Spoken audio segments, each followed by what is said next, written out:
Quiero traerte en este día una comparativa entre dos personas que encontramos en la palabra de Dios. Los dos personajes están en el Nuevo Testamento. Por una parte tenemos a la mujer adúltera y por otra parte tenemos a Simón, el mago. Estos dos personajes tienen una lección para nosotros. El primer personaje se encuentra en Juan capítulo 8, versículos del 3 al 11. Jesús tenía a los fariseos y también a los escribas en su contra. No pudiendo los alguaciles prenderle, porque todavía no había llegado su hora, se fue al monte de los Olivos a orar aquella noche, y por la mañana volvió de nuevo al templo a enseñar. Cuando estaba en pleno labor de la enseñanza, le interrumpieron y lo hicieron con algo que parecía muy lícito. Los fariseos, como era típico en ellos, utilizaron algo santo, como es la ley, pero con el fin maligno de buscar en Jesús una respuesta incorrecta. Así le podían acusar y así le podían prender. Ineludiblemente la ley dice, si un hombre cometiera adulterio con la mujer de su prójimo, el adúltero y la adúltera, indefectiblemente, serán muertos. La ley así lo dice. Levítico capítulo 20, versículo 10. También dice que si fuera sorprendido alguno acostado con una mujer casada con marido, ambos morirán. El hombre que se acostó con la mujer y la mujer también, así quitarás el mal de Israel. Deuteronomio capítulo 22, versículo 22. Jesús sabía que esos fariseos, dejando aparte sus malas intenciones, tenían razón en decir que esa mujer y el hombre también. Curiosamente, lo que me llama la atención de esta historia es que vienen acusando a la mujer. Hemos sorprendido a esta mujer en adulterio. Vale, ¿y dónde está el hombre? Porque si la ha sorprendido a la mujer en adulterio, significa que el hombre también. Yo a veces cuando leo este pasaje pienso que los fariseos tuvieron cuidado de no mencionar a este hombre, posiblemente porque sería alguno de sus allegados. Por la ley debía morir, pero no, solo traen a la mujer. Jesús solo necesitó un momento para pensar lo que decir, y lo dijo: el que de vosotros esté sin pecado, sea el primero en arrojar la piedra contra ella. Es como que el Señor Jesús extrajo esta parte de Deuteronomio capítulo 13, versículo 9, y Deuteronomio capítulo 17, versículo 7. Te invito a que leas estos versículos en casa, donde se entiende que los que tenían la responsabilidad de ejecutar las sentencias por los pecados dignos de muerte solo podían ser los que en nada eran culpables de ese pecado. El Señor siempre se mantuvo fiel a la ley y al espíritu de la misma, y jamás obró oponiéndose a ella o rebajándola. Ya por el silencio y por el abandono de la escena de esos falsos religiosos podemos apercibirnos que todos ellos, del primero al último, eran culpables del mismo pecado. Eran culpables del mismo pecado con el que estaban acusando a la mujer. Aquí hay una diferencia y por eso te quiero comparar a la mujer adúltera con Simón el mago. La diferencia entre pecar y cometer pecados. Juan capítulo 8, verso 10. Enderezándose Jesús y no viendo a nadie sino a la mujer, le dijo: Mujer, ¿dónde están los que te acusaban? ¿Ninguno te condenó? Ella dijo: Ninguno, Señor. Entonces Jesús le dijo: Ni yo te condeno. Vete y no peques más. Al constatar que nadie de los presentes se veía con ánimos de condenar a esa mujer, Jesús tampoco la condenó. El Hijo del Hombre tiene autoridad en la tierra para perdonar pecados, como dice Mateo capítulo 9, versículo 6. Jesús conocía el corazón de esa mujer, sabía que estaba verdaderamente arrepentida, y en base a que él mismo iba a llevar su condena en la cruz, por justicia, la perdona. Dios no consiente el pecado, pero es misericordioso con aquel que se aparta del pecado, pero que se aparta con un verdadero arrepentimiento, el cual solo concede Dios. Te invito también a que puedas leer estos versículos, pero en la traducción del griego. Dice lo siguiente, versículo 11: Deja tu vida de pecado Y versículo 11, no le estaba diciendo Jesús que no pecara más, en el sentido de que no cometiera ningún pecado más, cosa imposible, porque tú y yo fallamos todos los días, sino que abandonara el pecado como forma de vida. Esto último solo es posible cuando somos ovejas de Cristo, cuando somos sus hijos. Todo aquel que es nacido de Dios no practica el pecado porque la simiente de Dios permanece en él y no puede pecar porque nacido es de Dios. Primera de Juan capítulo 3 verso 9. Y es evidente que esa mujer era una oveja de Cristo por la cual él iba a dar su vida en la cruz. Ahora bien, ahora llega el turno de Simón el mago. A lo mejor estás pensando, bueno, ¿y la comparativa en qué sentido se va a enfocar? Ahora lo verás. Hechos capítulo 8 versículo 9.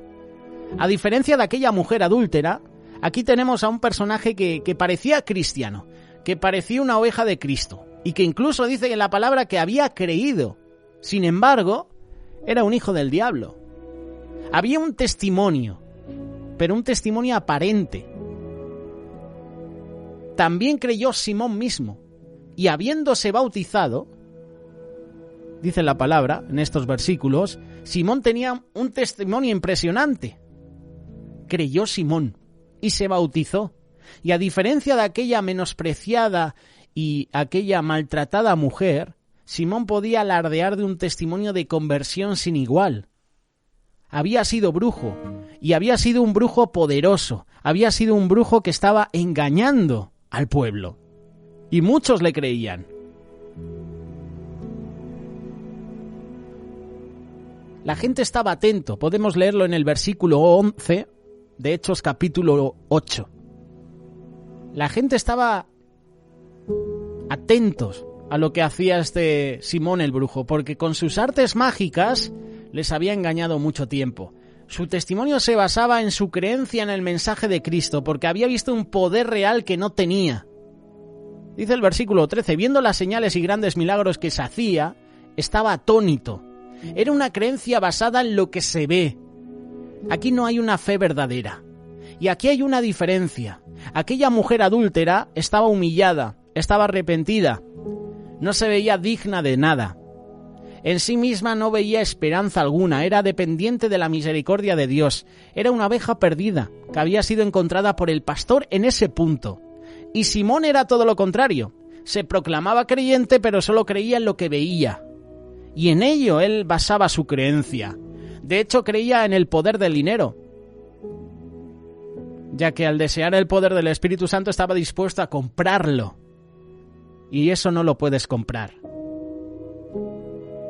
Para Simón el dinero era suficiente. Pensaba que Dios podía doblegarse ante el dinero. Versículo 18 y 19. Cuando vio Simón que por la imposición de las manos de los apóstoles se daba el Espíritu Santo, les ofreció dinero. Y esto es lo que dijo Simón: dadme también a mí este poder, para que cualquiera que yo impusiere las manos reciba el Espíritu Santo. Y ese comentario fue suficiente como para que Pedro viera que ese hombre no era una oveja de Cristo, sino una oveja de Satanás. La respuesta de Pedro no se hizo esperar. Ya sabemos cómo es Pedro. Es cortante y es directo. Le contestó como todos tendríamos que contestar. Pero no hacemos muchas veces porque parece que lo que es políticamente correcto es lo que está imperando hoy en nuestra sociedad.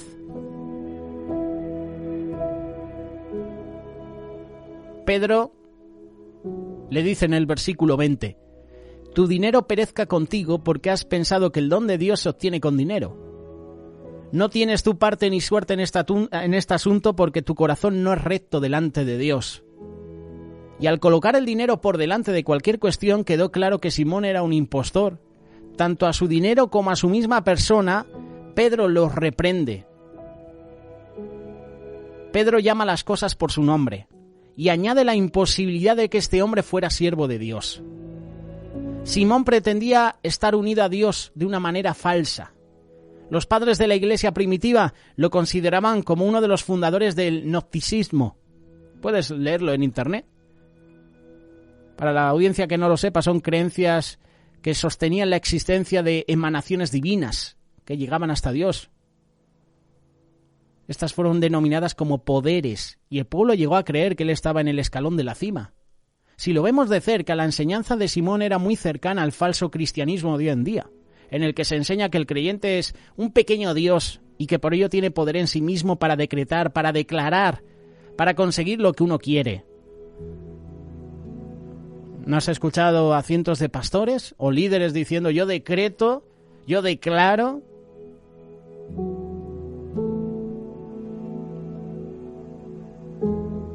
Lo que hacía Simón también lo hacían los medos y los persas.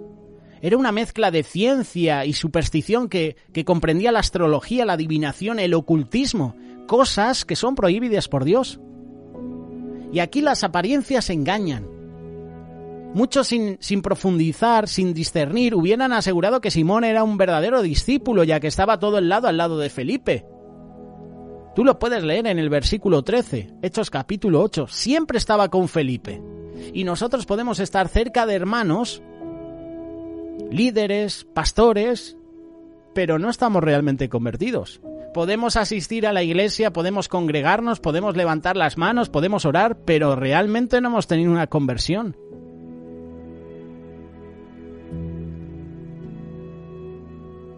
Podrían pensar que al verle junto a Felipe, tan rendido aparentemente, cualquiera habría dicho que ese hombre había cambiado, de ser un brujo a ahora un creyente. Él solo se puso en evidencia al intentar comprar el don de Dios. Así que todos aquellos que se muestran como creyentes no siéndolo, más tarde o más temprano, se van a poner en evidencia. Y qué contraste, ¿verdad?, con aquella mujer adúltera, que una vez confrontada con su pecado, se arrepiente de corazón. Aquella mujer mostró su arrepentimiento y fue visto por todos los que tenían ojos para verlo. No escondió nada a nadie. En cambio, Simón se mostraba como un verdadero creyente, ansioso de hacer la obra poderosa de Dios, y cualquiera hubiera dicho que era un discípulo de verdad, pero no lo era. Hoy en día muchos no escuchan a los genuinos siervos de Dios, sino que siguen a aquellos que alardean del poder de Dios. La fe de Simón era falsa, basada en simples motivos egoístas. Para él todo resultaba un acto externo mediante el cual podría obtener el poder que veía manifestado en Felipe, en Pedro, en los apóstoles. Y estando con él, eso le permitía seguir estando con su antigua audiencia. Simón buscaba protagonismo. La mujer adúltera no encontraba dónde esconderse y cayó rendida a los pies de Cristo. Y Cristo la perdona. Vemos la diferencia entre Simón, que en teoría se convierte, se bautiza, pero estaba lejos de Dios. Estaba lejos de ser un discípulo de verdad. Y aquí tenemos a esta mujer que fue humillada, que fue traída por los fariseos. La pillaron en ese acto de adulterio. Y al ser pillado alguien en un pecado, ya no tienes escapatoria. Lo puedes ocultar si no te ve nadie, ¿vale? Lo puedes negar, pero si te pillan en el mismo acto, la vergüenza. Esta mujer no podía esconderse, pero se humilló. Aquí hay una diferencia entre estos dos personajes. Una mujer que se convierte de verdad y un hombre que en teoría se arrepintió, pero que al final era todo mentira. Esta es la comparativa entre la mujer adúltera y Simón el mago. Nosotros también podemos ser como la mujer adúltera o como Simón el mago. Podemos arrepentirnos de verdad, como hizo la mujer, o podemos, ante los demás, dar a entender, presentar que nos hemos bautizado, que nos hemos arrepentido, pero después todo lo contrario. Nuestro testimonio refleja que estamos lejos de Dios. ¿Qué piensas al respecto de estos dos personajes? Aporta tu comentario, aporta tu respuesta.